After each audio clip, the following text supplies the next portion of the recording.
I mean, look at this, mate. Look, it shows how cool we are now talking about bloody lawnmowers. Yeah.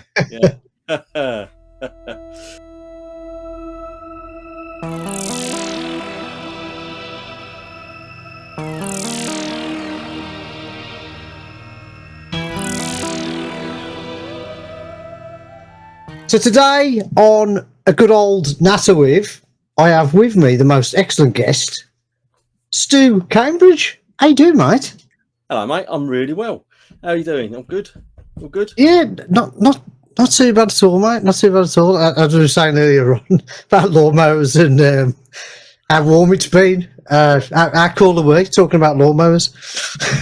We've reached that certain age, haven't we, mate, where it's like, yeah, don't worry about video games. Let's talk about lawnmowers. Yeah, and electric toothbrushes, yeah.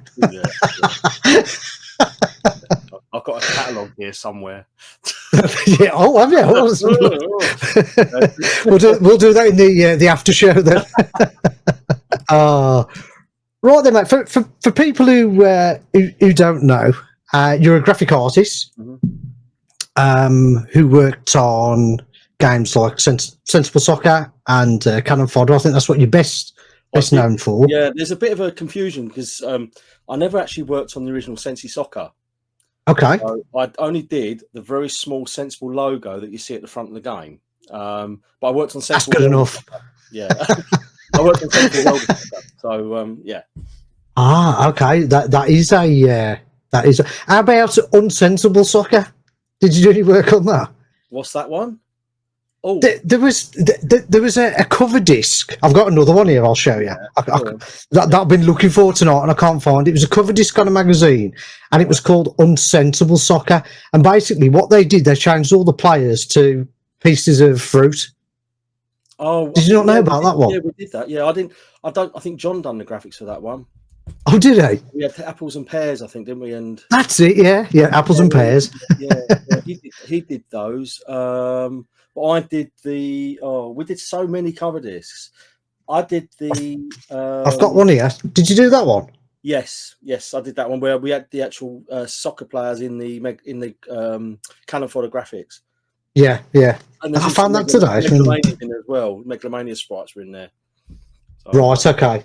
Oh, it's been a long time since I booted it up. So it's been a long time since I did it. 30 odd years ago. It's like blimey. Yeah. So Stu, what was your first gaming experience? What started it all off for you? Oh, that's a good question. I would have to say I'm quite fortunate because I was around when the 8-bit micros were starting to make an appearance in the UK. Yeah. So for me, prior to that, it was arcades. Like Space Invaders, Galaxian, and I used to play when I used to go to school in secondary school. We used to walk past this shop there's a CB shop on the corner of this road where we were on the way to school, and they had a Galaxian arcade machine in there. So on the way back from school, we'd go in there and put like 10p and have a couple of goes on Galaxian, and that was my real kind of like I don't know, I suppose introduction to like arcade games. And there was arcades in Ilford where I grew up, and we used to go there. And then when the micros started to appear, like you had the ZX81. Which was pretty naff, really, wasn't it? When you look at it, it's nothing. But it was amazing. Everybody like bows down to it now. It was rubbish. It was old rubbish, right? Yeah. Cousin had one, and I remember the screen used to just go off, and we go, "What's going on?" You go type it, and the screen would just go off. It's like it was broken or something, and then we realised that that's how it was. But then the Spectrum and the VIC-20 was out. And the 64 was out as well. I saw the 64 coming out, and I saw this emergence of all these micros appearing in all the high street stores. And I thought, this is like, I want some of that. And it was literally home computers from the 80s, really. I was lucky to see that emerging technology. And you kind of think, well, like a lot of my generation, you get to think, well, yeah, this looks cool. And I was fortunate enough to get a VIC-20 one Christmas, and that was it really for me. And the person I blame for me wanting to do this is Jeff Minter, really, because the first game I got on my VIC-20, apart from the Impact games, which was Blitz and some other sort of little games, was Abductor. He did a VIC-20 game called Abductor. And I bought Laser Zone as well with it, but I didn't have the 8K RAM expansion, so I couldn't play it. So I used to hammer the life out of this Abductor game, which for me was like an arcade game in your own room, because it had such amazing sounds. You had all the sprites, moving along the bottom, and it was like, wow, this is cool. And of course, at that time, you'd get all the magazines, and they'd be having interviews with people like Jeff and other, Sensible Software in there now and again, and Andrew Braybrook and all these people. You think, I want to do that. That's what I want to do. So it was those early days. I was lucky to get into it, at those early times. Mm-hmm. So to what? How did you start the graphic side of it then? What was there a particular package or something that you used? Well, I dabbled on the Vic in BASIC, like a lot of us did, and that was just like data statements. We had to convert the numbers into, and I had like a piece of graph paper, and I would just, like a lot of us did, we just, you had 8x8 characters, and you would just like plot the pixels in the graph, and then you'd work out that each line would be 0 to 255. So you think, right, and then you'd put that into a data statement, and then you'd read it into character memory, and then you get a little character appear, and you think, oh, that's cool. That was my earliest kind of foray into doing graphics. But I was programming at that time. I was more of a programmer. So I see. Okay. Yeah. I was getting into programming, and when I got me Commodore 128, because I never actually got a 64 till later, I got the Commodore 128, and a mate of mine was already writing games on the 64. So he was showing me like all the assembly language stuff, and I got my Commodore 128, and I used the Tony Crowther's 3-in-1 editor, which you can get on.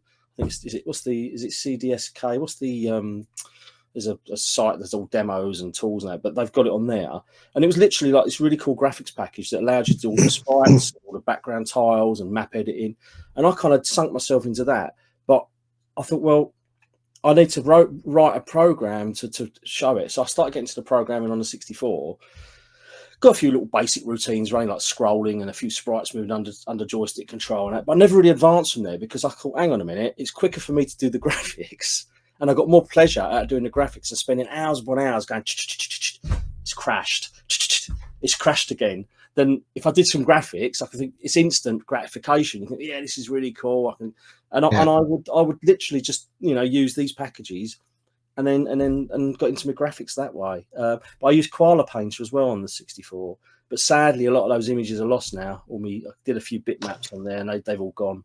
They've all gone. Well, I was going to ask you, have you still got any of your old stuff? No. The only thing I've got, and I got Frank to thank for this from Games That Weren't, is Battle Ball, which was the first 64 game that I nearly got published, which was a shoot 'em up construction kit game.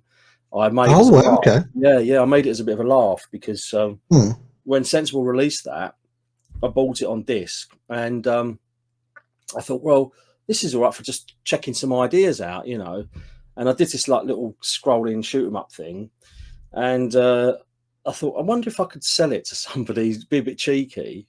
So I hacked the front end a little bit and sent it to a few publishers, and they all told me to sod off. It's like, no, get lost. But then one publisher actually said, yeah, we're interested in publishing it. And I went, really? They were called the Powerhouse, which I think were a subsidiary of CRL at the time. And they said, yeah, we'll publish it. So I thought, well, this is all right, happy days, I did a nice bitmap loading screen for it, and they got the contract. They gave me a check for, I think it was about, I don't know, like £650, £700, £800. I got this check for this game, banked it straight away, which is good, because they actually pulled out and went under not long after I'd got the check. So thankfully, I got that bank straight away, and I used that money towards an Amiga 1000, which was, I think, about 1,500 quid at the time. And I've been saving up, because I used to work for the railway before I got into video games. I was a signal technician, so I'd walk all the tracks and do all the signalling and track circuits and all that sort of malarkey. So I was saving up. Did you turn them off? Did you, and just laugh to yourself when it was late? Yeah. And then when there's express coming through, you turn your back, because in case someone calls the flusher on the toilet. And so that's real. So I'd saved up money to get an Amiga 1000, because they were like 1,500 quid when they came out, And again, my mate had one, and he was writing. He was writing games. He was doing some games, and he lived not far from where I was stationed for the railway. So from my lunch break, I'd go around his house, and we'd sit there, and he'd show me what he was writing and what games he was doing. And I thought, yeah, I really want to have a go at doing this, and that was it. So, that chance, me sending the disc off, led me to getting a deal for this game that never came out. Banked the check, which allowed me to get an Amiga, which then allowed me to start getting into doing Amiga graphics. It's quite a fascinating thing when you look back. You think all these things happened at this time, and if that hadn't happened, I wouldn't have gone there, and if I hadn't done that, I wouldn't have done that. And it's quite bizarre when you look back at all these sequence of events that went on to lead you to where you ended up going. It's quite amazing. Yeah. And you say you found out somebody's got a copy of that game? Did you say? No, what happens with Frank at Games That Weren't? I found the discs, the 5 1/4-inch discs, and I spoke to Frank, and he said, "Well, I can try and recover those for you." Right. When he put them on his website, and that's exactly what he did.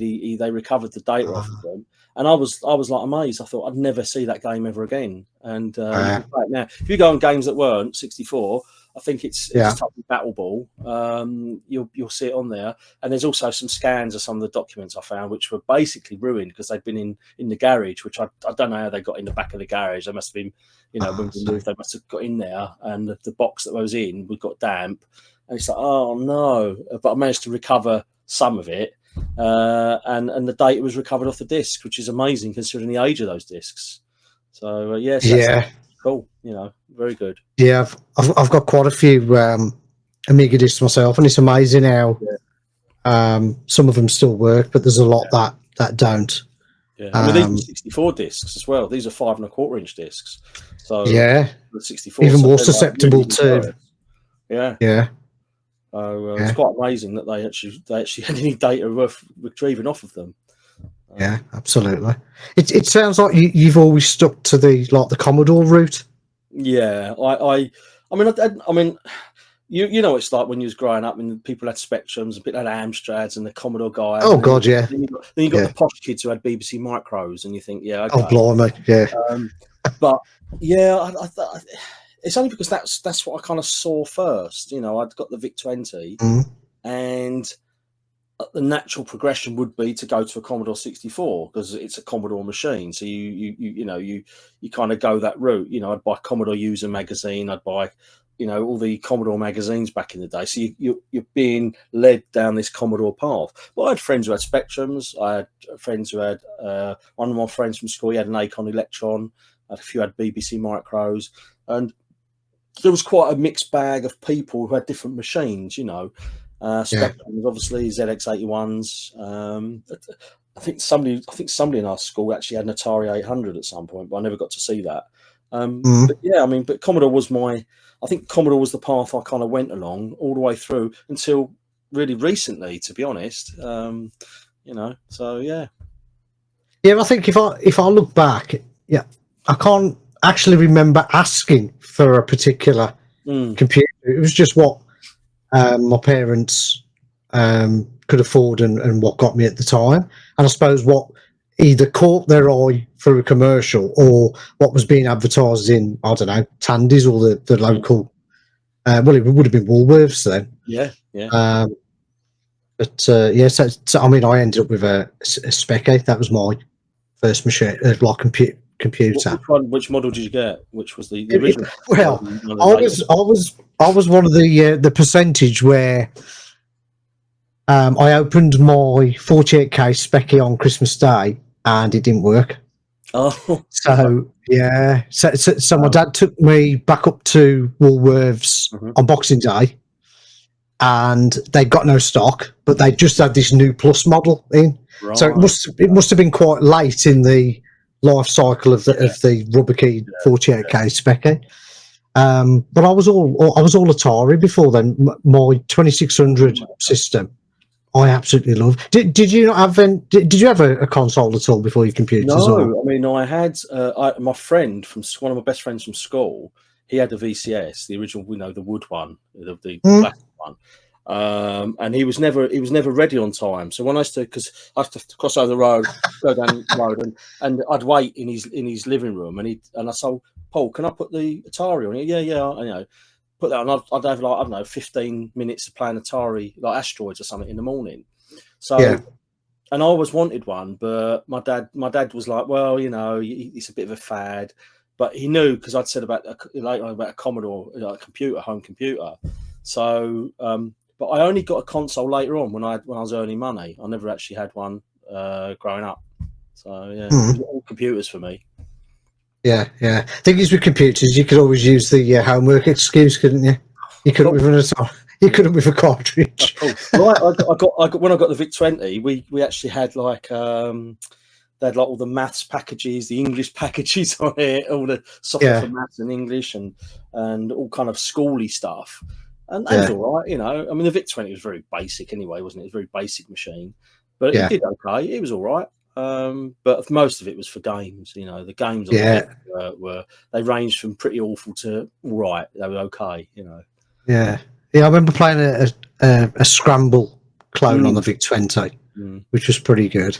Yeah.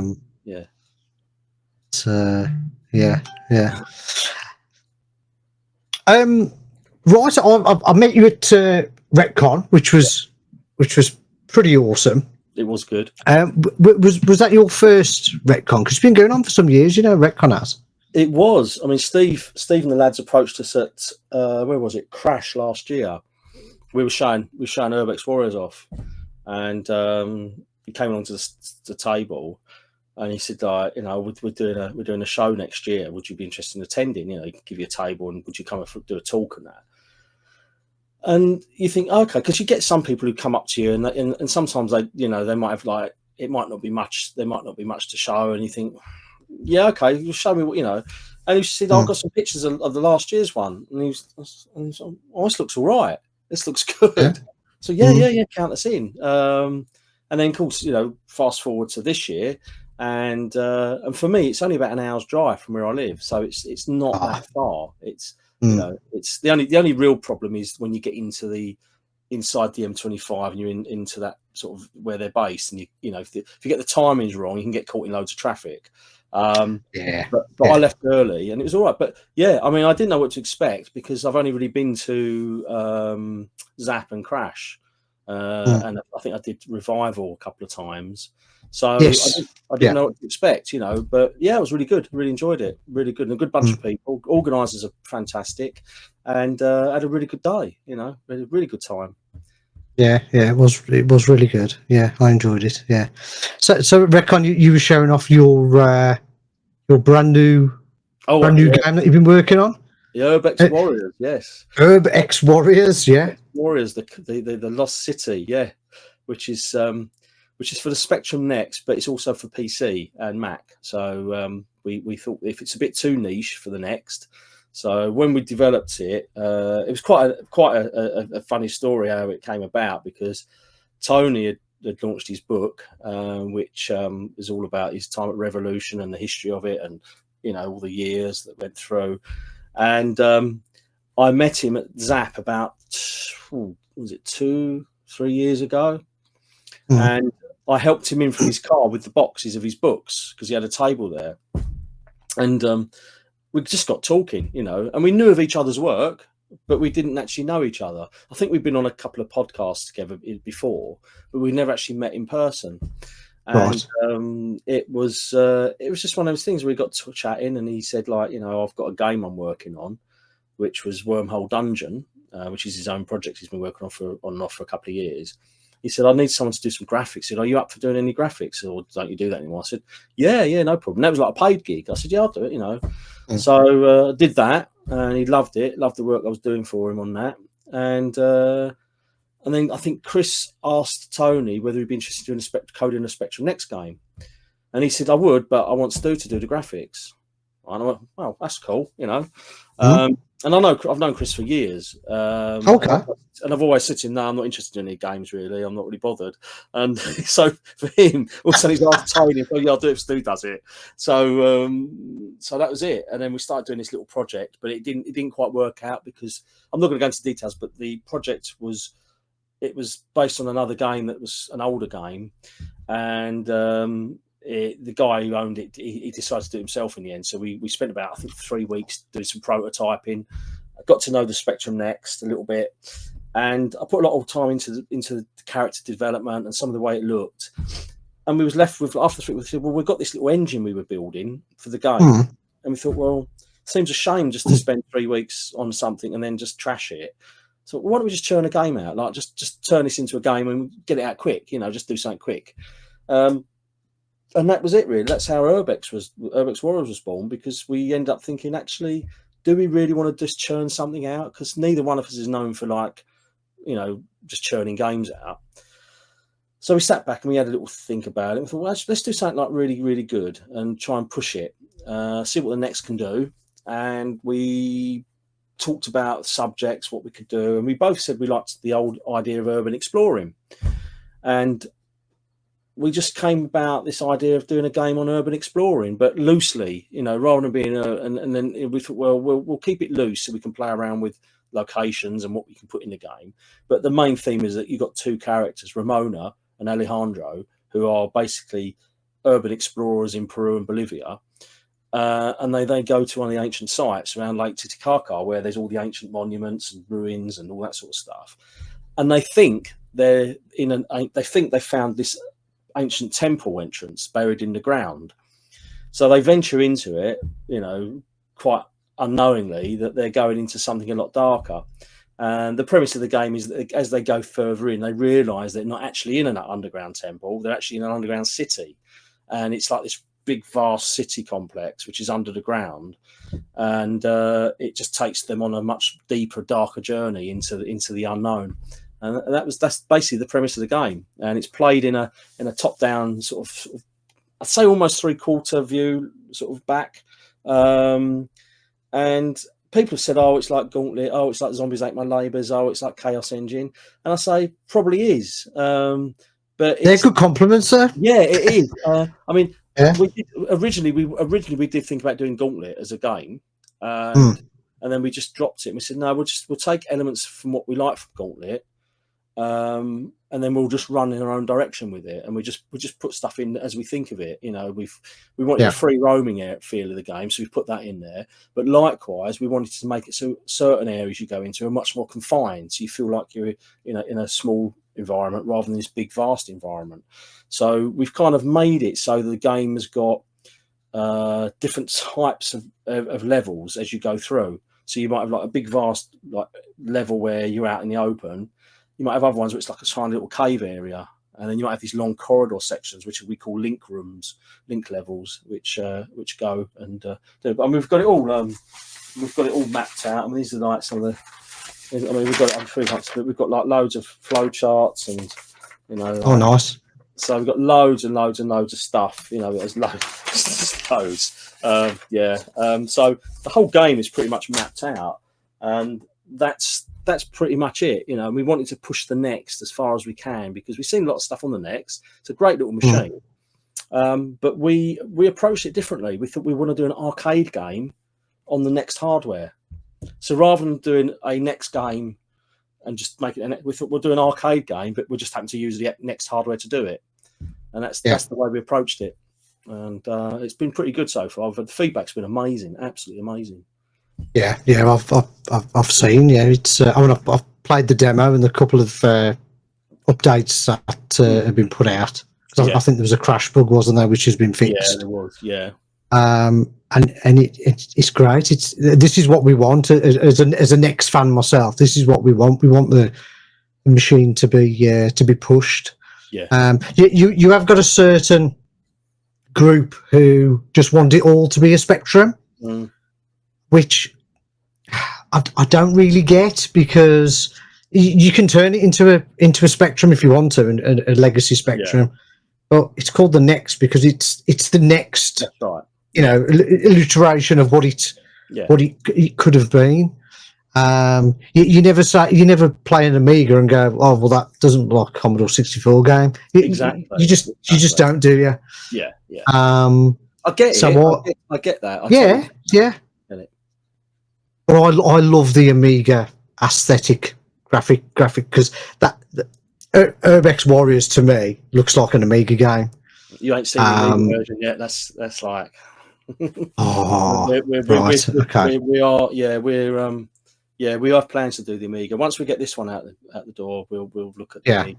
But we've got plans for that. Yeah, later on. Wow. Oh, that'd be good. That'd be really good. Really good. That will be. I mean, the approach was with the visuals was literally down to.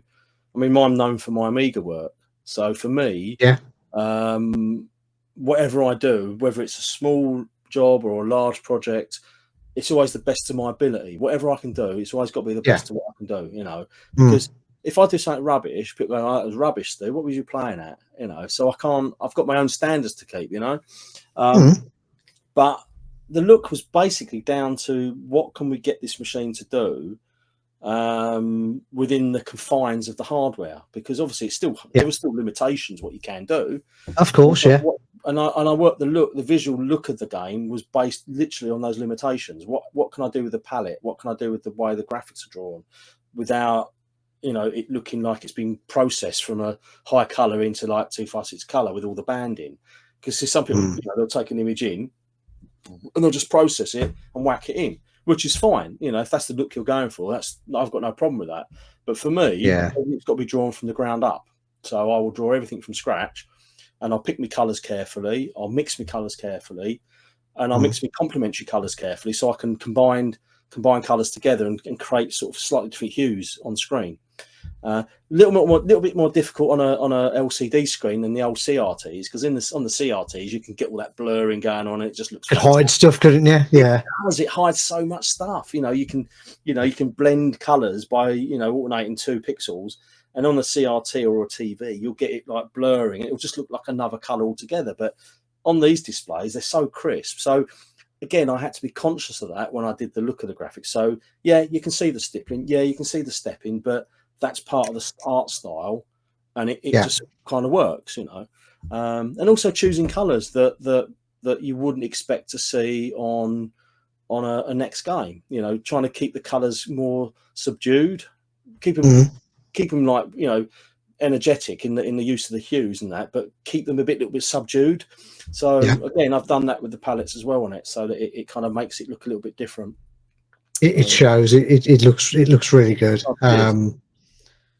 I mean, I'll let you into a little secret. I actually play most of my next games with 25% scan lines on. Oh right, okay, yeah. Because I love that. I know it's fake, and it's not so good as when I plug it into my CRT through the SCART. But I'm sure you're aware of the menu that you can choose your scan lines. Do you know what? Chris Wilkins lent me one of his. He's got like about a job lot of Nexts, but oh god, yeah, he has, he's got a handful of them which he uses for demoing at shows and stuff. And he said to me at Zap, he said, "Do you want to borrow that Next?" He said, "Because you can use." I said, "Yeah, all right." And he let me borrow the Next. So I haven't actually had a chance to actually go through all the menus yet, because I just test the game on it and then I go back. Oh, I see. But so yeah, you'll have to let me know what the thing is on it, because I've not actually explored it at all. The first thing I put on it was Manic Miner. That's the first thing I loaded on the Next. I put Manic Miner. I bet you're not on your own there. I bet you're not on your own. No, because I hadn't played it for donkey's years, and being a Commodore guy, the Spectrum is the ultimate version to play. You can't, all the conversions are there, but the Spectrum version is the version, isn't it, for Manic Miner? Yeah. Oh god, yeah. And I thought it's brutal, isn't it? It's still as brutal as it was back then. Yeah, it really is. I think I can get a little bit further than I used to be able to, but yeah. And I've got like Jetpack to play on it, and I've got a few other things, specky games to play on it. I used to love Jetpack. I used to love playing Jetpack because when I was at school, they had a Spectrum in the science lab, and the kids weren't allowed to play on it. So the teachers at lunchtime, you'd see them all huddled around the Spectrum, and you'd hear the little sound of the Jetpack noise going on from the specky, and you could just look through like that, and you could see them sitting there playing Jetpack at lunchtime, all the teachers. And we were desperate to go in there, because in the computer room we had BBC Micros. And it was like, well, no, we want a Spectrum up here. Or a Commodore. We don't want the BBC Micro. Although the BBC was great, it had some good games on it, But it was, So I that's one of the things I wanted to put on it, was like some of them games that I never got to play on the actual machine back in the day. So it's pretty cool. But yeah. So you're playing legacy games already? It's got to be done. Yeah. Got to be done. But it's funny you should mention Jetpack. I mean, I was playing that a few weeks back on my Twitch show that I'll do. Yeah. And it had been years since I'd properly sat down and played Jetpack. I was probably about 9 or 10 or something ridiculous. And I'm playing it, and I'm thinking, because I play it on keys. If any legacy specky games, I always go for keys because the response time is just it's just there. Yeah. And I was playing it, and I was thinking, you know what, this game still holds up today, and it was 16K. It was a 16K game, wasn't it? Mad, isn't it? Yeah. Yeah, incredible game. Absolutely mad. But this is the thing: back then, the restrictions were there, and they forced you to be creative with what you with the hardware, because you think, well, I've got no room for graphics. I mean, 16K was a lot of memory when it first came out, because I mean, the VIC 20 that I had like 5K, and then you had the expansion, and if you really wanted to push it, you could get a 16K expansion. But 16K was like, wow. And then obviously the 64K machines started coming out, and then they brought the Specky 48 out, and it was like, wow, we've got all this room, we've got all this space to fill up.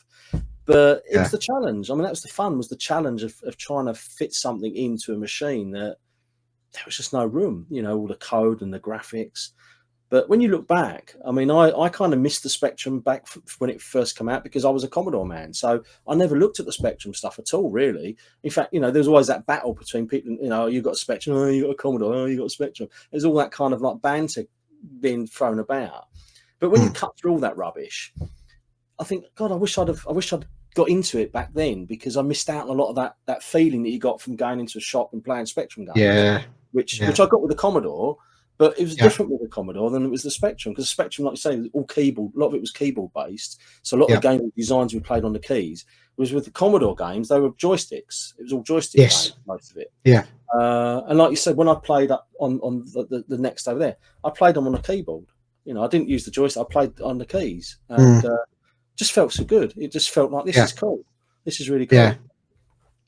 Yeah, I think people forget about the Specky, that you didn't have any joystick ports with the original rubber keyed and the Plus and the 1 to 8.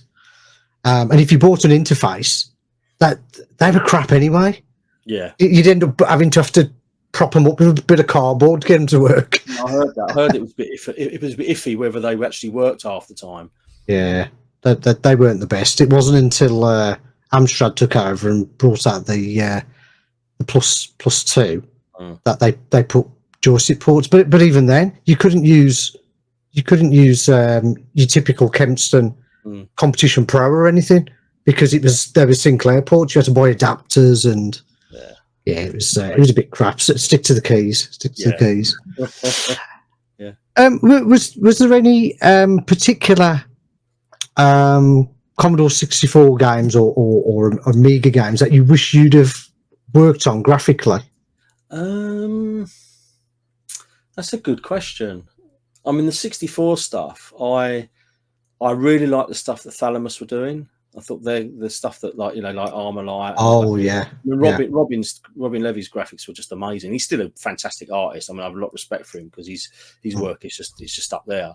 But a lot of that stuff, I thought, I would love to have got involved in that. But see, I missed the 64, because I kind of got in and then I was out and I was onto the Amiga. So I wish I'd have got in on the 64 when I was at school. If I could have done it, I didn't. I was a bit late to it, but you know, I could have tried to get something out on the 64 earlier. If I could have go back again, I would do it all again. But I would push myself to do 64 games earlier and get in that way. As for the Amiga, I quite like some of the EA games, like the Desert Strike and Jungle Strike. I think they would have been really good to work on. Yeah, they were nice, weren't they? Yeah, they played really well. And I think that, see, the Americans always had a weird style with their graphics, because a lot of their graphics always looked like it was just kind of, it'll just do. You know, they never really went to, they never really went to like the finesse of making everything detailed. It was like, that'll just do, you know, and like they'll use the gradient fill on something rather than going through and doing it by hand like I would, and shade each pixel and shade it and make it look really smooth and make it look hand drawn, they would just do flood fill and go, right, that'll do. And it's like, so, and I noticed a lot of the American games had that kind of look, where the pixels were kind of like a bit rough, and they would shade it like a little bit rough. But having said that, that was kind of the style that was coming over from the States.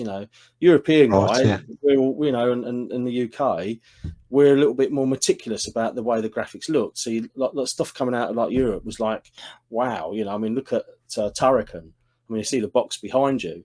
Turrican big fan, like masterpiece, absolute masterpiece. From the graphics, the audio, the program was just all top notch. So that's another game. I thought that'd be cool to work on that. That would have been really good. Yeah, with the Factor 5. Yeah, Factor 5. That's it. Yeah, great bunch. Yeah, good stuff. Yeah.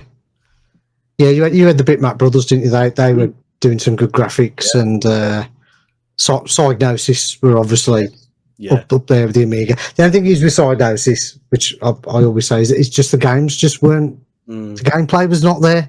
Yeah. But they were the type of games that you'd show your mates, that you bring around and go, "Oh, I've just had my new computer," and So who do you think you were influencing, artist wise? Who your influences? I've been asked this before, and I think my answer probably changes, because I kind of draw stuff in from everywhere. But at the time, I would probably guess that my main influence was the arcade machines. Really, that's my main, like Capcom, SNK, Konami, all that sort of Japanese stuff that was coming out. Like you go to and you see Commando, you see Akari Warriors, or you'd see like a Street Fighter, or it was so different, wasn't it? And then Metal Slug. Metal Slug is probably the one that I always go to, because that's such that's a good example of how to do pixel art really, really well.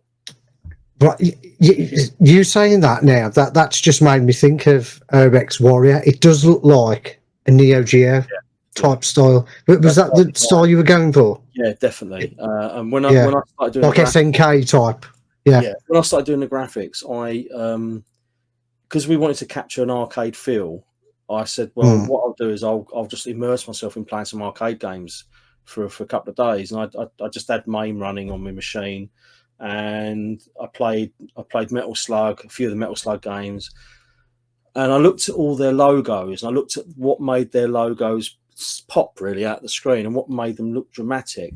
And a lot of them had this kind of like curved stuff, and they had like the dramatic, almost like 3D where it's coming at you, and they'd have like, and they all had this kind of perspective on them, a lot of them. So it wasn't just a flat logo; it was actually flat, it was some kind of perspective on it. So when I was kind of sketching out some ideas, I thought I like the idea of having Urb-X, and I thought the Warriors could come out like that. But I had to bear in mind that we had to think of memory and stuff, because we didn't want to use up too much on the front end, because we were still finding our way on the necks. We didn't really know how much memory we would need. So I was kind of quite reserved. Did this logo, and I kind of thought, that looks really good. That looks really good. And I did it's quite funny, because I did the pixel art one, and I did a full illustrated one, digital illustration version, which is like for print. And Tony said he was going to do himself a T-shirt, and I said, I'll send you the logo. No, I want the pixel one. I don't want the big one. So I spent like a couple of days doing this really big like logo for print, with all like vector art and all the shading and all that sort of stuff. And he said, "Oh no, I want the pixel art one." And I went, "Oh, okay then." And I gave him like a scaled up version of the pixel art logo, and he's got it on his T-shirt. I'll be honest, I've done the same. yeah. And that's the thing. So, but it's really cool, because like the idea is the X has kind of gone and it's scraped across the Warriors. It's like it's kind of made a mark on it, like a little trail on it, and it just came into my head. I thought, but it was very, very much influenced by the Neo Geo stuff, and it's and to some extent the in-game graphics as well, to a degree. I mean, you can't really go too far down it, because you have still got limitations on the amount of graphics you can put in it. But I've used that influence in the way I've done the art. So trying to make like a Neo Geo game, trying to make it look like an arcade game. Well, I think you've certainly nailed that. Are the characters based on anything like? Not really. I mean, the original game we was going to do before it was canned we had a boy and a girl character, and the boy I didn't bother designing because we never got that far. But the girl, I had this idea in my head of a girl, and I'm a big fan of the 80s, right? And I love the 80s, right? I love it. Yeah. One of the things I liked was like where you see girls with a baseball cap and they'd have their ponytail out the back and they'd have all this gear on, you know. I'm not because I'm a dirty old pervert or anything, but it's just like it's just you just get that look, you know. It's a really cool look, like, you know, the trainers. It just looks backpack. It's a proper 80s look, isn't it? You know, BMX bike, backpack, baseball cap, hair through the back. I mean, I used to have really long hair at Sensible, and I used to put my hair through the baseball cap at the back. Yeah, and I went long.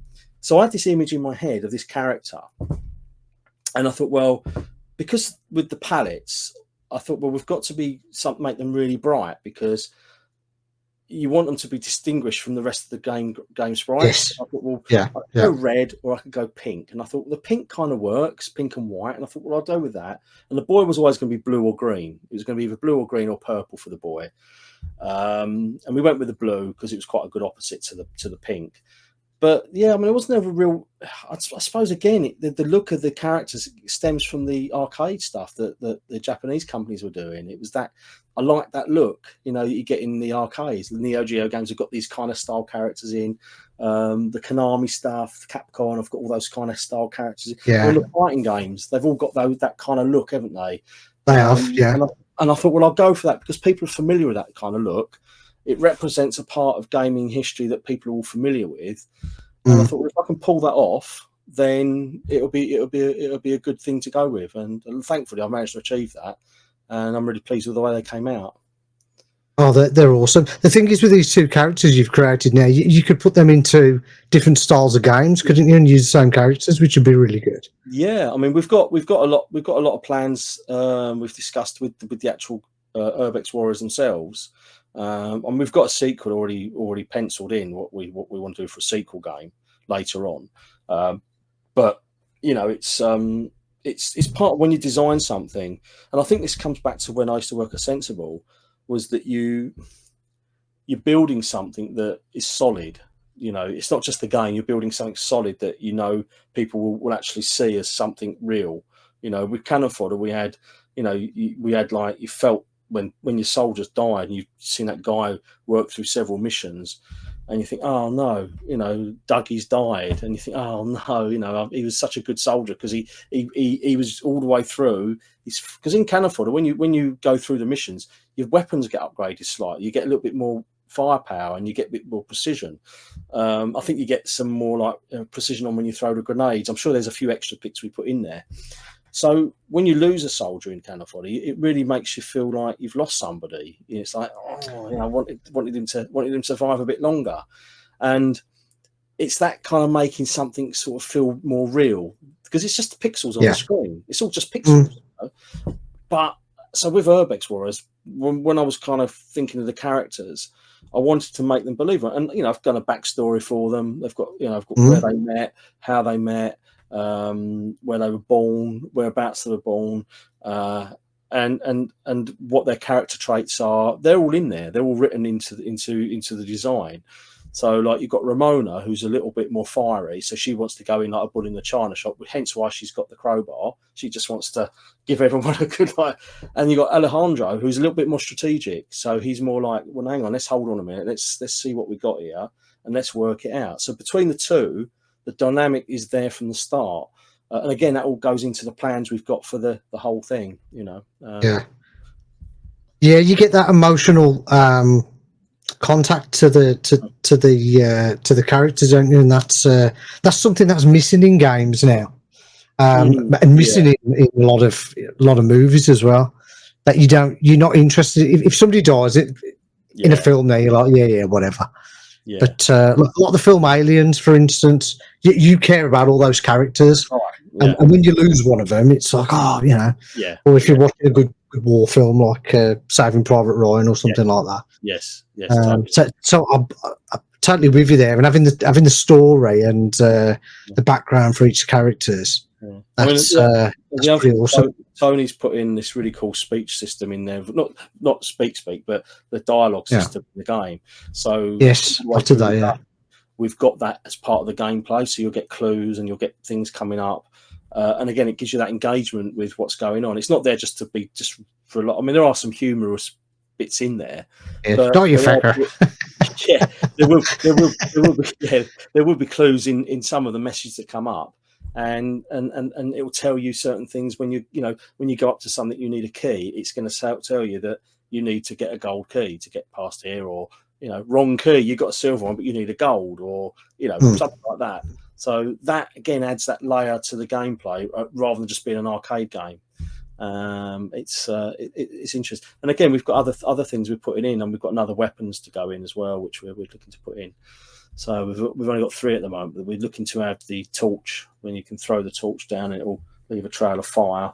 That's what we're trying to get that in soon. We'll work on that in probably the next couple of weeks. We'll get the campaign. Yeah. We'll get the Kickstarter campaign out of the way, because that's taking up so much time at the moment. It's got to be done. But once we've got the campaign finished, then we'll be back full steam ahead on getting the game finished. Getting all the levels edited up and all the puzzles worked out, and just basically sitting there filling all the levels up with graphics and game data. So it's So why did you go down that route rather than just setting up shop as such? Well, we've been the game's been developed for about getting on for 9 months. It's been in development. Okay. Initially it was quite slow paced. We just kind of got things moving, but since just before, what was that? I think just before Zap last year, when we showed the first demo, we wasn't really doing it like full time, but now we've kind of dropped everything, just concentrate on it. But we thought about it because we thought a lot of people do Kickstarters for their games. And we looked at a few campaigns, what people are doing, and we said that we couldn't put a campaign out unless the game was in a state where people could see that it's actually a game. Yeah. Because there's no point putting a demo up and going, well, there's not much in that, So we was adamant that we made sure that we had the game in a state where it was playable. We had all the baseline stuff in it, and it means that all we've got to do is finish it rather than actually create the game. We've got the game system created. We're now just working all those components and filling out the levels and linking the puzzles up and all that sort of stuff. Kickstarter was for us the best way to do it, because it means you can test the waters with your audience. So we'd finish the game anyway, because we've been self-funding it. So we was going to finish the game no matter what. So if we didn't do the Kickstarter, it would just mean we would probably take longer to finish it, because I get paid gigs coming in. I do my contracting work or consultancy work. And so for me, it's like, I'd have to do something else. But for the last few months, I've just concentrated on this. The reason we Kickstarter is it means you can then get your audience on board from day one, and you can test it. If people don't like what you're doing, they'll say, well, no, it hasn't really. But it's been the opposite. For us, it's been like quite a learning experience, because people have said, yeah, we really like what you're doing, and it's given us a really good vibe that people have actually taken it on board and said, yeah, we really think this is a good game that you're working on, and we're behind you. I mean, the amount of people have just come up to us and said, oh, this is really cool. We can't wait to get it see it's finished. So for us, it gave us a lot of confidence for when we launched the Kickstarter, because we'd seen it out in the public. We took it out to Zap and let it crash, and we got such good feedback from that it gave us a lot of faith into when we launched the Kickstarter, that we was going to say, okay, we should be all right to get this out there and help get people to ask people to back our project and get through to the end. Yeah, as I say, I was looking at the Kickstarter, and you're up to 26,550. Wow, that's not bad. 511 backers, 17 days to go. So you've smashed it. Yeah, I think you've hit the first goal, have you? Yeah, you put some goals in, didn't you? Yeah, what I've got is the first goal we put in was we had plans to we thought, well, what can we do for the first goal? Because we don't want to do something which is so outrageous that it's impossible to do. So we could add extra level designs into the levels. So, for instance, on there's area 1. Is that area 1? That's area 1. So, for instance, on area 1, you've got like, you can see, there we go. So on area 1, you start. Where's the start? There it is. There. Start there. So you start there, and then the demo you play at the moment, that's the first the green room. And if you go down to the bottom, it takes you that little room with the falling floors. That's there, and then that links you to this level here, which is area 2. And then obviously on the demo, it takes you to the slime level. But on the final game, it will take you to another room here. So what we're thinking of doing is going through each with the stretch goal. Going to go through and say, well, why don't we put another room in there, and then that can link to that one. So that's what that stretch goal be. So it's basically expanded the game a little bit. So yeah, but it'd be nice to have some secrets to find. I'm all for secrets. Yeah. There'll be, and the other thing we were talking about is having some of them secrets in, so there'll be walls that you don't know is actually a doorway. So you know, the thing with the game is which we've kind of I wouldn't say stumbled into it, but we've kind of like realized is that you can explore the level and you might not find something when you play it the first time. And that really appeals to us, is that you can hide something in the corner or even in the middle, and it will take you somewhere else. And you think, oh, I didn't know that was there. Because when you design a level, you're directing the player all the way through. You might put some coins somewhere or a pickup, so you're directing them over there. But there's something special over there which they're not going to see because they're homing in on those coins, or there might be a treasure chest there. So I'm giving all my secrets away, haven't I? But so don't give them all away. I won't give them all away. But in the game, there will be areas where you think there's nothing there. But if you explore it, you'll realise, oh, there's a doorway. Or there's like another room or a cave. I say cave, they're like rooms, but I say caves because in the outside they're like caves. And that way, when you play it, you might play it again, and you might find that you've seen stuff that you've not seen before because you've went a different route. And the way the levels are laid, I won't say it all, but you can see there's lots of different routes. In the game. So you might find that when you play the game one session, you take the left door. And that takes you all the way over here and over there and over there, and then you get to area 3. If you go down to the right door, that might take you all over there, but it might bring you back to a level earlier that you've already been to, but you've actually picked up like something extra that you wouldn't have otherwise. So there's like risk reward with everything you do in the game, you know, and that's the skill of trying to make a game that, I suppose, on the experience we've got between us, is to make something that you're not treating people like idiots. So you want to you want people to make their own decisions in the game and feel like they've done something and made an achievement. You know, I hate games where they're giving you a carrot and you're going, follow this carrot, and then you go and follow that carrot, and then follow it there, and then you think, well, hang on a minute, I've just followed like dialogue and it's just told me what to do. I want to find stuff for myself because I don't like hold handing. I don't like that. No. I mean, if you play the demo on the slime boss level at the end of the demo. There's a bit where there's collapsible floors, and I know about that. Yeah, but the key is that once you know what they are, if you forget and you fall down, you've only got yourself to blame because you know they fall away. So if you work out where they are, you can say, well, actually, if I run across there, I ain't getting back. So am I better to go that way, or am I better to go that way? And if you play the game and you go that way and you realise, oh, actually, I can't get down there now, then the next time you play, you can go that way and you might find that's the better route. You know, there might be levels where there's 2 or 3 routes available through that level that give you a slightly different outcome. And we've also got these things in the game called link levels. So when you go through one area to another, there'll be a selection of levels that it will randomly pick to go to before you get to the next one. So when you play it, you might have a long corridor and you might be chased by zombies. When you go through that door again on another session of playing the game, you might find it's not a corridor. It might go like that and then like that. And there might be some spikes coming out the wall. So we're trying to mix that's cool. up. Yeah. And they're called link levels. That's one of the things we put in early because I said we want to try and make it so that the game feels bigger than it is, you know. Yeah. And it gives you something to play it again for. You know, when you play, you can go back and play it again. So yeah, yeah. I mean, that's super important, isn't it? Replayability. Yeah, yeah. But I think it just comes down to Absolutely. experience. To be honest, I mean, Tony's been doing this donkey's years. I've been doing it donkey's years, Yeah, yeah. we just know what we want in a game. We're making it for ourselves to play, and if we enjoy it, we hope other people will too. Yeah, yeah. Well, it looks like people want the game. The fact that you've smashed the goal. Yeah. I'm surprised at the backers actually. Only 511. You know, there's supposed to be 10,000 next out there. Plus, where are they? Where are all the next? Plus your expert players and your Engos as well. Yeah. So that is really surprising. The biggest. I mean, I'm glad you've smashed your goal. You know, you've done your bit, but it's just reach. The biggest thing we've got is reach.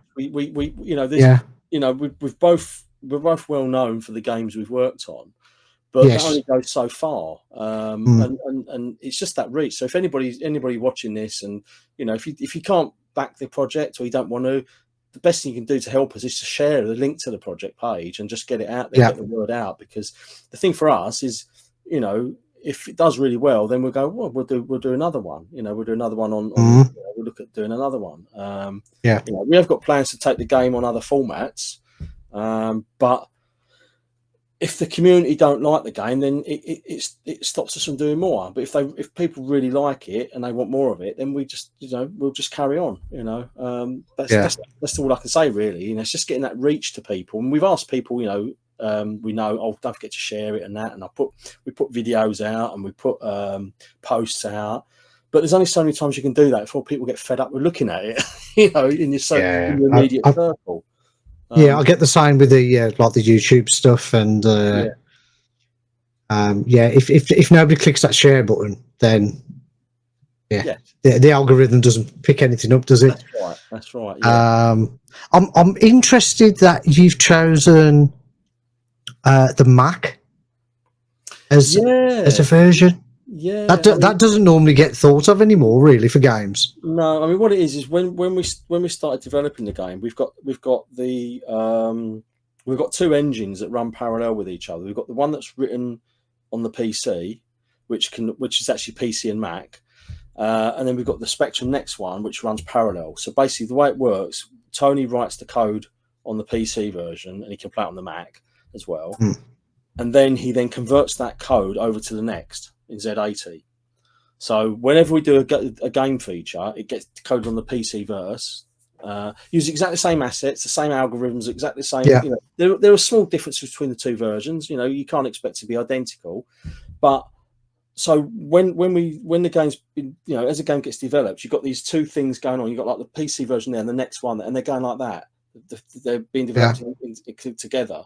So, so for us, it's no big deal to say, well, it's Mac, and we can say we can save it to Linux as well, but we haven't tried the Linux version yet, so that's why it's not been on there. But we are looking to target Linux as well. That'd be nice because of Steam Deck. Yeah. But I suppose if it's on. I suppose if you're doing the PC Windows version, that really should work on Steam Deck anyway, shouldn't it? Yeah, it should. I could just imagine playing it on Steam Deck. That's the only reason why I've mentioned it. Pretty cool. It'd be pretty cool. Yeah.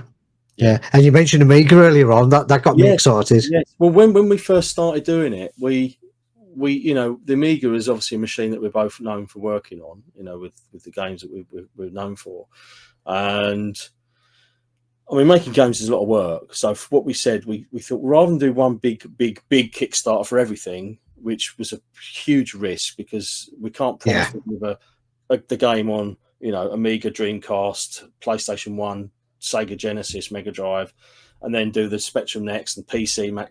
It's only two of us. So we thought we'll do the first one will be the Spectrum Next, get that out, where that version on the Next will be playable on the PC. So the version you get on the PC will be the assets we've got for the next version, so it's the same game.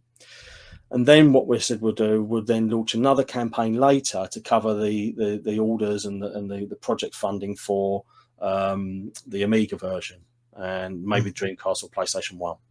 And there'll be enhanced versions. They'll be like enhanced to what. So basically, we'll basically be like an updated version of the game. So we'll but each version will be tweaked for the strengths of that machine.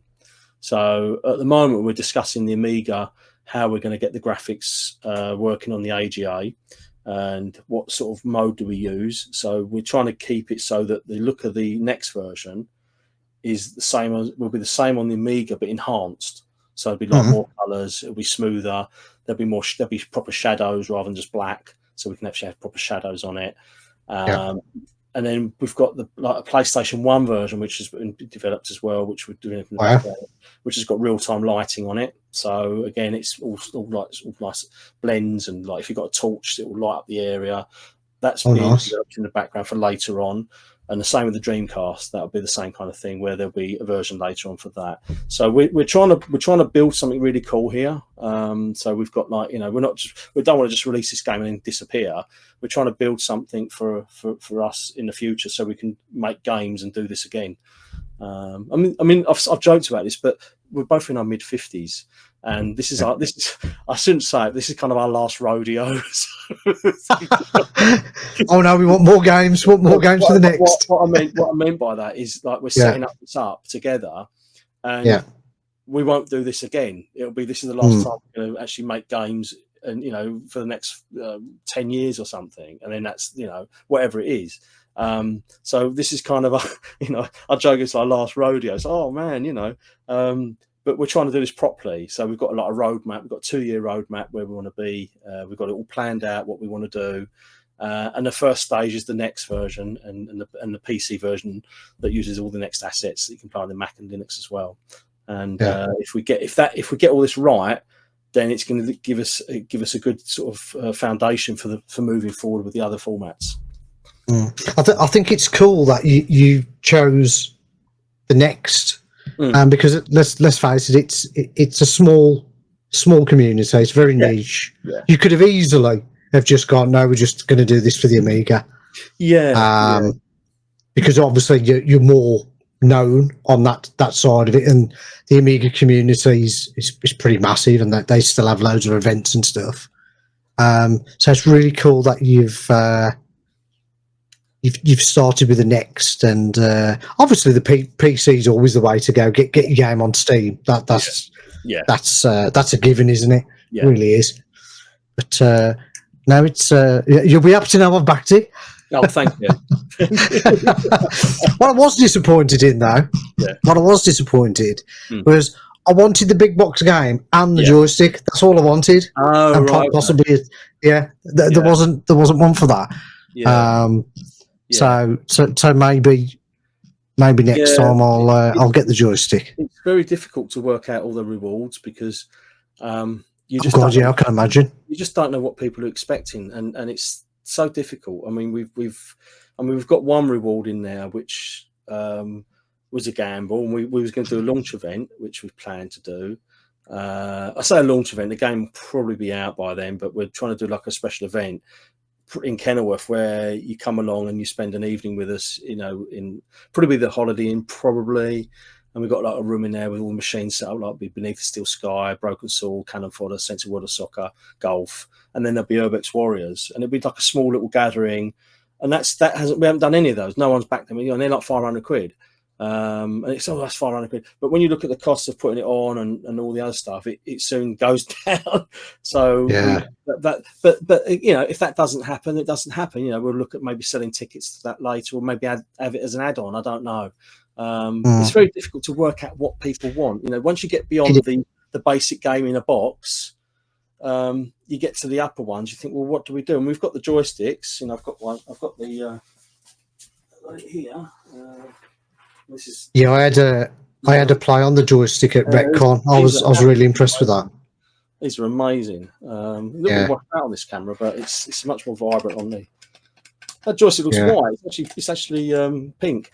But yeah, I mean, the light's shining off it, isn't it? Yeah, not so good. What were the two buttons at the back? I didn't spot those at Retcon. Oh, one of them is map. So basically, what it does is, say you've got a game and it uses up to jump. It will basically map the up to one of the buttons. Right. Okay. So rather than doing up to jump, like on the Amiga, if you've got a lot of the Amiga games, you use up to jump and think, well, that's rubbish. you can use it so it maps it to the button to jump. So you got your fire on the button, and the other one is auto fire, so it'll switch the auto fire on. Okay, so that's cool. Yeah. But there are going to be some slight differences on this one to the final one. Like we're probably going to put a different disc on here, maybe give you maybe 2 discs. Keep going the wrong way. So for the dust cover for that, we might do like an ancient kind of stone carving for that one, and also the artwork will be slightly brighter because it needed more adjustment on the art. Other than that, that's pretty much what you're getting if you back. It's awesome. Andrew makes these, and I mean, even these, like even the thing that goes in the back, it's like a proper. When you have to unscrew it, it's got a really proper. Oh, that just reminds me of an old like Betamax Carax cable. That does, an absolute proper thing that plugs in. And it's lovely. That is, no messing with that. It's proper. I mean, these are solid. And it's even got like his own custom. He's got his own custom Immortal joysticks, little embossed. Where's I keep going on, like there. Yeah.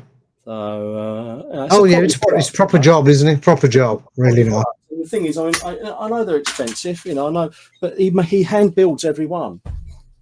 So they're not mass produced by some factory somewhere. He actually gets the parts in, and he actually manufactures each one himself. I mean, when he put them, that's what you're paying for, isn't it?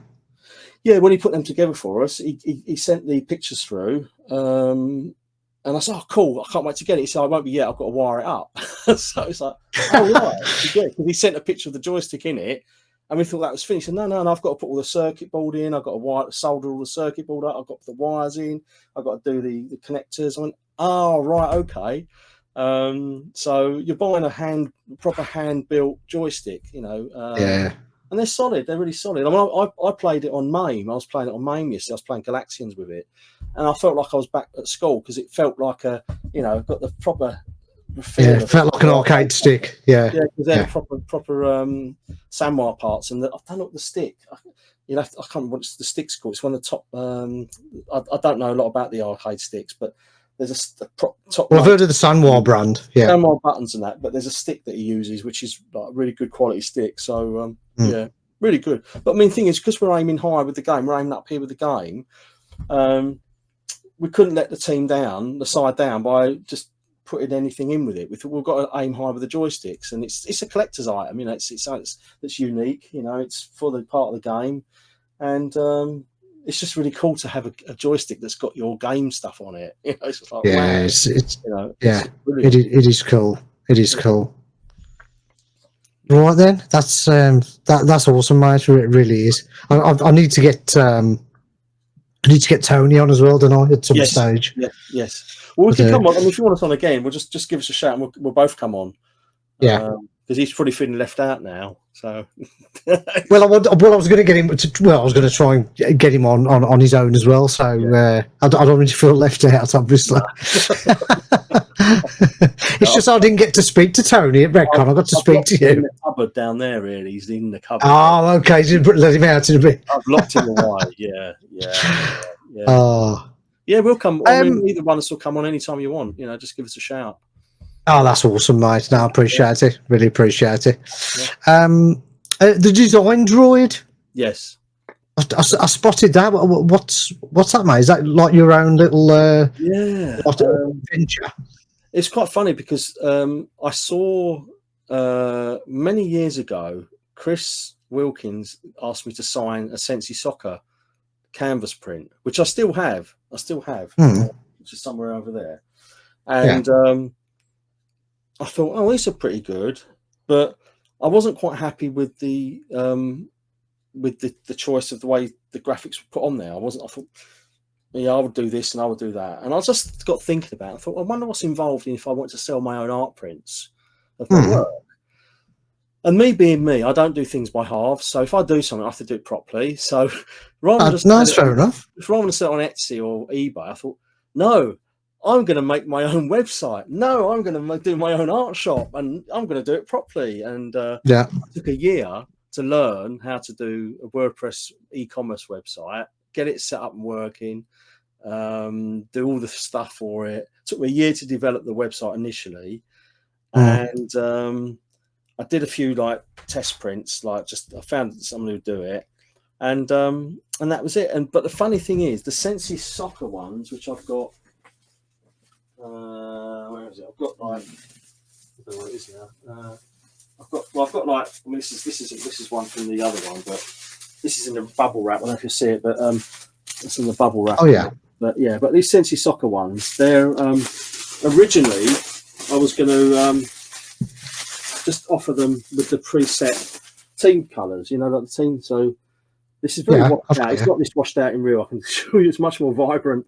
It's my rubbish camera. And I was actually having breakfast with Chris Chapman, you know, who wrote Sensi Soccer. We meet up for brekkie every so often, and I was saying to him about it. I said, "Yeah, I've got this idea." I said, "But I'm trying to work out how I could do it. If I could, like, you know, where I could sell an art print, but people can choose their own football team colours." And he said, "Yes, that he's a Liverpool fan. He likes Liverpool, and I'm West Ham. So if I put a print that had West Ham on it, well, if you're Liverpool, you ain't going to buy that, are you? You're going, well, why do I want West Ham on it? I want Liverpool on it, or I want Chelsea, or I want Newcastle, or I want Sunderland, or, you know, Norwich, or, you know, Manchester United, or Manchester City. You'd have your own team, wouldn't you? West Bromwich Albion, anybody, you know, there's so many, Everton. So you think, well, why not do that? So I worked it out that I can probably do it. And I just went back and I thought, okay, why not do it? Well, I can offer a custom Sensible Soccer art prints, you know, and you can have it as a canvas print. You can have it as an A3, A4, no, A3, A2, A1 poster print, proper art print. And I went through and I got all the back end stuff done, got all this team stuff set up, and it bloody well works. I thought, yeah, this is really cool. And then a couple of years ago, my art supplier who I was using, he was getting a little bit, he let me down a couple of times where a couple of prints he'd sent through to me weren't quite up to standard. And I thought, no, I've got to find somebody else. And I'm in Essex. So so I found a fellow Essex boy who's not far, not up the road, family business, and he does fantastic. The art prints are fantastic, and I thought, brilliant. Went over there, got on like an house on fire, and he does all my artwork now. Does all my art prints for me, from me proper like arty-farty art prints, you know, like your sketches and paintings, to like the digital stuff. And he does all the lot for me, and they're brilliant. I mean, these are, you know, I'm going to do. Well, this is the cover I did for Amiga Addict. Again, it's washed out on the screen, but it's really more vibrant in real life. That's really come out bad, but yeah, I'll put the link to your site in the. But these, I mean, these are what I'm doing. You know, these are sort of prints I do, and I've also got like this one, which I'm sure many of you will be familiar with this one. What's that? Is that the Amstrad? Yeah, the Commodore 64. Yeah, that's it. Yeah, console. Yeah, that's the illustration I did for the colouring book that I was involved with Neil at the Cave, and I went through and I coloured up the original drawings.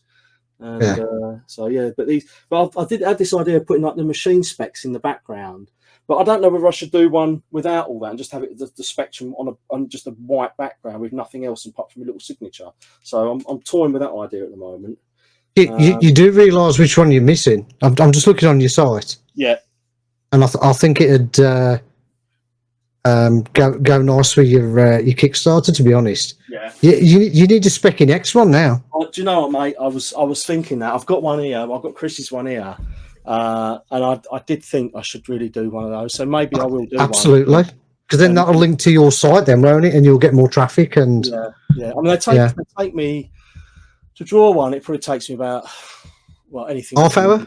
Yeah, it probably take me anything from 3 to 5 days to do one, it properly. Because I draw them big so they can be scaled up for larger prints. I've got you. But yeah, I did think that a while. I thought maybe I should, because I've got plans to do the other spectrums. I want to do like the plus models because they're totally different to that. So I thought it'd be nice to do a couple of the plus models and the 128. I'd like to do the 128. Yeah, Toast Rack's my favourite. Yeah. I thought it's not the Amstrad ones. No. No. There's a whole range of machines that I could draw. So I've got plans to do those, at some point. But it'd be nice to get the next on there. You know, 100%. Yeah, 100%. I don't know how you get around the Sinclair brand thing. That's owned by Sky, isn't it? Yeah, I mean, I put it on that one and I pushed it. Because when we did the colouring book, which is where's that? Somewhere. Yeah, I've got the. When we did this, where is the specky in here? I think we took it out. Yeah, I mean, I think we didn't have anything on it. You look at that one. Where is it? You can see that there's nothing on it. We just took the brand out, and it's a shame you have to do that. I mean, but when I did the colour print, I left it on. I put Sinclair on it, back on it, because I'm using an artistic license. I'm fair usage, and so I'm using that. If I see, you might be okay then. Yeah. I mean, if someone said to me, "Oh, you can't do it," then I'll just take it down. I'll just take it down and just swap it with the one without, and just be done with it. You know, and the reason I'm doing it not because I'm capitalising on their name, it's because it's authentic. That's the artwork, you know. And it's not exactly like their logo. It's an artistic version of the logo, so it's me hand drawing it. So it's not like I've took the logo, scanned it in, and I've kind of plastered it in perspective on the drawing. I've drawn it by hand, so it's not going to be exactly the same as their original one. You're not grabbing that font, are you? And maybe speak to Phoebus and see what he says, but I'm definitely going to be I will probably do a next one at some point. Nice absolutely. And it'll definitely put traffic towards your site then. So that'd be nice. Yeah, it'd be good. Because the thing is, it's quite nice because I get a little trickle coming in from the design job. But over the last 3 or 4 months, I've not done any promotion on it because I've been so busy with Urb-X. You've been doing your Kickstarter? Yeah. Kickstarter, I've been doing the game. And it's kind of got neglected. I've got artwork I wanted to put on there, which I haven't had a chance to do. So they'll be going up in the next few months if I get a chance. You know, but it's just a little side project I set up just to sell my artwork, really. Yeah, why not? Yeah, it's good stuff. Yeah, love it. Yeah, I mean, it takes a lot of work to keep it going, but it's nice to have my own little outlet. And I didn't want to get lost in eBay or Etsy because I've got an Etsy shop, but you're lost between so many people just flogging prints of video screenshots and you know, taking a screenshot of a game and putting it as an art print. You think, I can't compete with that. You know, I can't compete with someone doing a print for $5. You know, you can't do it because it costs me. I mean, my art prints are professionally printed by a professional printer, so they're actually proper quality with all the proper grade paper. The inks are like proper pro level inks where they won't fade. They've got the UV protection, all that sort of stuff. And I couldn't compete with people who knocking one out for £5 or £6 on Etsy. You know, you just can't compete with that. So I thought I'm not even going to try. So I thought the best way for me to do it is to set my own little shop up, and then word of mouth, people like it, they tell all their friends, it goes on social media, and it starts to get a gradual following, and you know, and it just I'll get it. And also, if people want any art, if they've got any ideas for art prints, they like something that they think might be quite cool, then drop me an email, and if I can do it, I'll do it and add it to the shop. You know. Yeah, well there you go, brilliant. Well, I'll put all these links in in the podcast description anyway. Nice one. Get that because they're nice to have, and there's a lot of fans of these machines in the retro community. So just having one, in a nice place. They do look really good. I know I'm biased, obviously, but taking my bias out of it, they do look really good. I mean, when I've been over to my printers, and if I order a set of prints over, and I go over there. And he takes them out and I go, yeah, that looks really good, and that looks really good, and it's just really cool, just when they come out, you think, because the thing is, when you draw stuff on the screen, you see it on the screen, and there's something weird happens when it goes from the screen to being printed.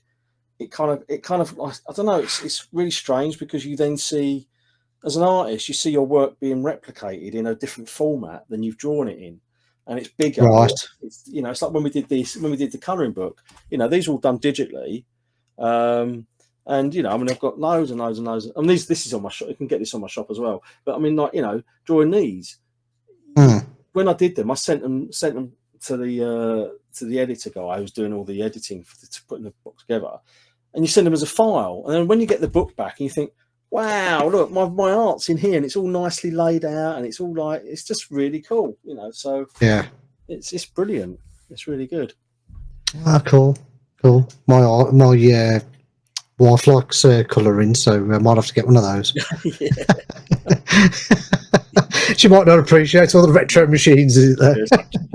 Yeah. And the great thing is you colour whatever colour you like. You'd have to use beige. So That's it, yeah. That's it, yeah. or black. Or more red. Beige or red.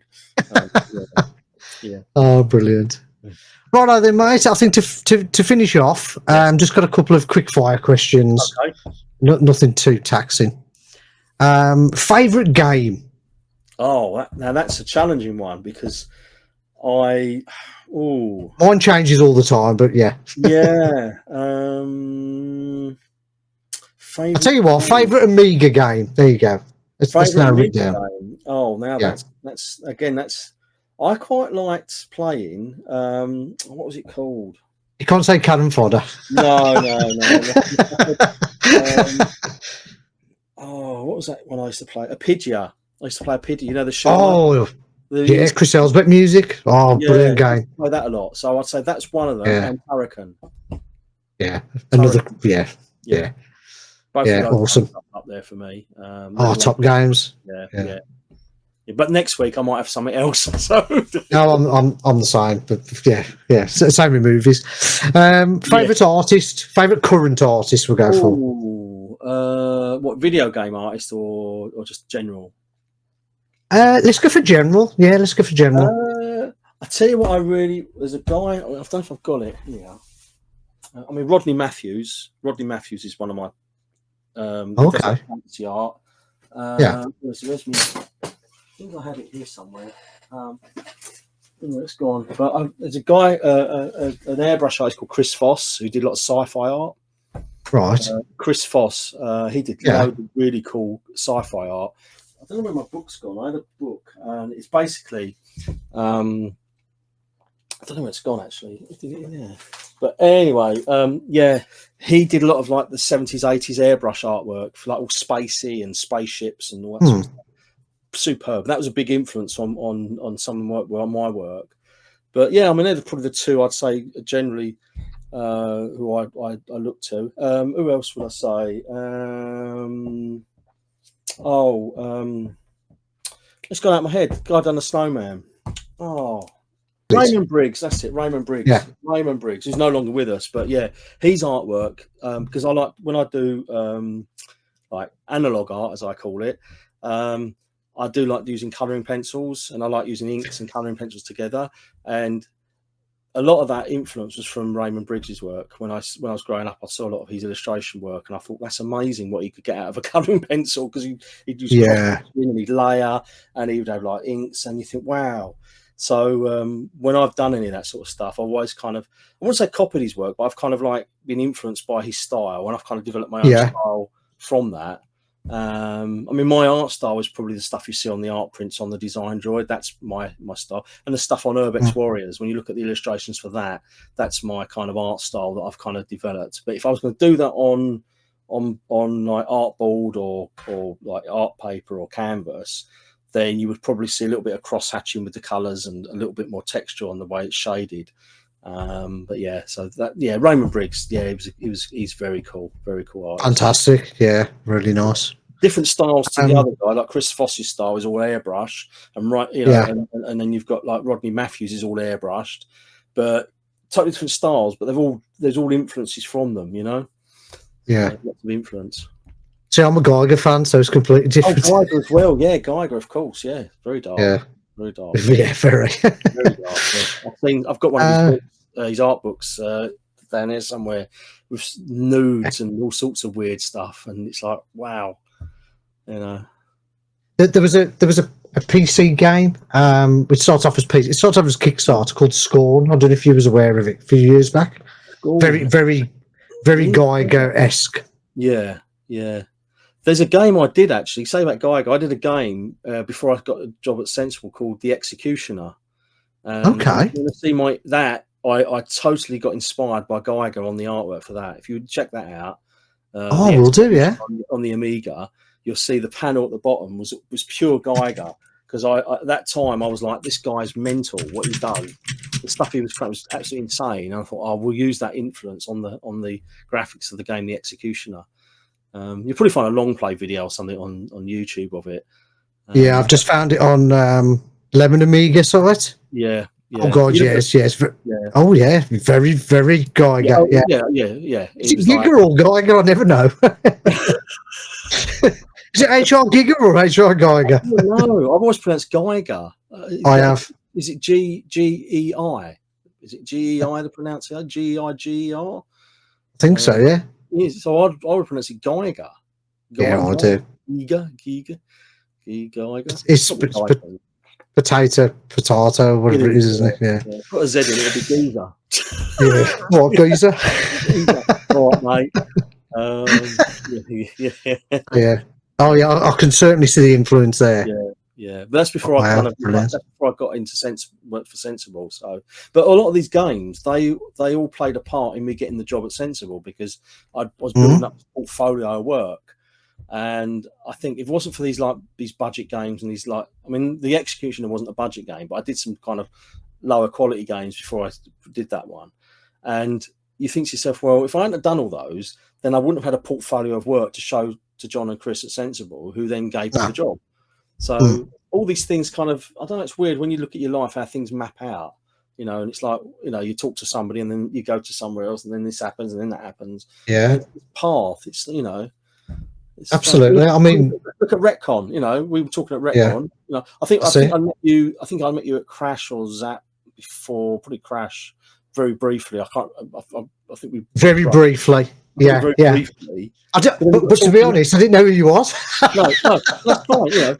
Don't you know who I am? No, I know you. But the funny thing is, at Retcon, we got chatting, didn't we? And we were chatting in the car park, we're chatting on the stand and that. And it's like, this is how it all works. You kind of get to know people. It's really cool. Yeah, it's really good. Yeah, it is. It's that's why I love going to the events. To be honest, yeah. You don't get that. You don't get this kind of what am I trying to say? You don't get the interaction, do you, on social media? It's just it's all smoke and mirrors and a lot of noise, isn't there? A lot of noise on social media. Noise. Attention. And I don't do social media a lot. And the reason because of the campaign, I've had to do a lot of promotion and putting stuff out.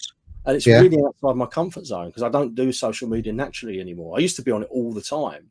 The last couple of years I kind of stopped myself from going on it because I was doing the whole thing where you're checking your phone every 5 minutes, and I'm thinking, and I had a word with myself and I thought, this is mad, what are you doing? Sitting there somebody else is back. So when we launched Urb-X, I thought, well, I'm going to have to go on there and start promoting it and beef it up a bit. But once the campaign's kind of finished, then I'll probably go back to posting less often, and it'll be updates about the game rather than anything else. So cool. These events are cool though; they are good events. Yeah, certainly for promoting your games and stuff. Yeah. Favorite movie? Tron. Mine changes as well. Tron. Oh yes, yes. The Black Hole, Brazil. What else is there? And the old Bob Hoskins movies, Long Good Friday and Mona Lisa. There you go. Fair enough. Straight away. Yeah, I like it. I'll find it almost impossible. I like so many movies, but they normally swap between Aliens and The Thing. Oh yes. Very good films. Yes. Yeah. Every week I'll choose a different one. Oh, this week is The Thing. Next week it'll be Aliens. Yeah. But there's I mean, Tron. I'm a massive fan of Tron. Yeah. Absolutely love Tron. And Tron Legacy. I love Tron Legacy. I did. Equally, I like that. And I just hope they don't ruin the new one. But we'll see. When they announced it, I was like, cool, they're making a Tron 3.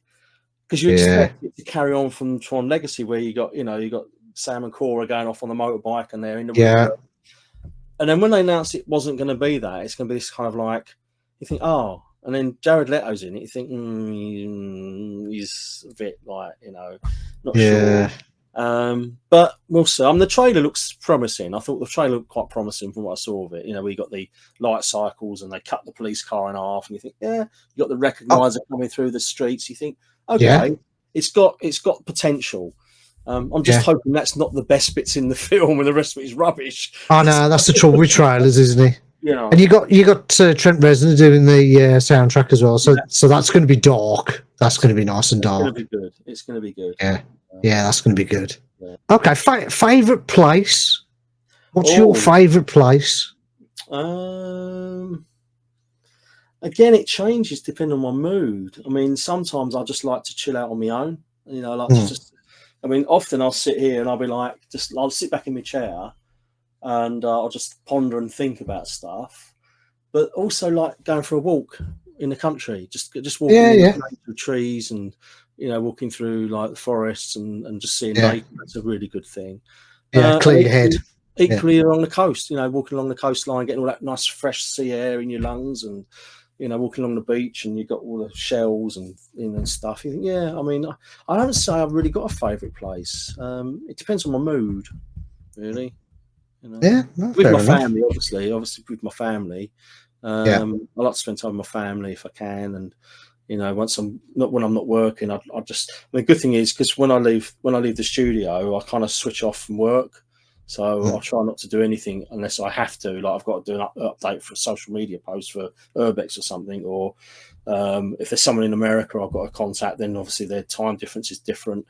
But generally, when I close the door here, that's it. Work's finished for that day, and then it doesn't resume until the next morning. So it's important to get that work-life balance correct. Yeah, absolutely, it is. Yeah, definitely. All right then, Stu. It's been fantastic having a chat with you, mate. It's been really cool. Cheers for doing this podcast. No worries.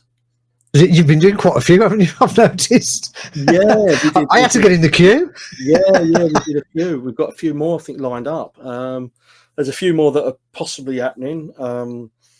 We did one that for an American podcast last week, earlier this week. That was quite mad because the guy was in Kentucky, so okay. The time difference. I think it was like 10:30 at night. We did that one.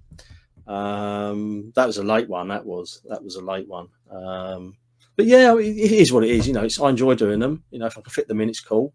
That's brilliant. I get to talk to people like yourself, and it's good to hear what you're saying and what you're up to, and what your podcast is all about, and it's just nice. It's just nice to be asked, No,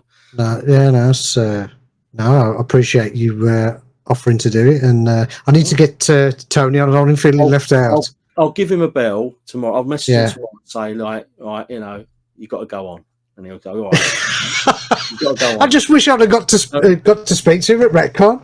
Can't believe I did. I don't think I even got to say hello to him. He's all right. He'll be all right. He'll come on, and then if you have him on his own, and if you want us both to come on, we'll both come on. Yeah, no, brilliant. Yeah. All right then, mate. Nice one. As I say, thanks for doing that. I'll speak to you soon. Yeah, thanks for inviting me. Appreciate it. Oh, you're welcome. Yeah, cheers. Awesome. See you later. Thank you. Cheers.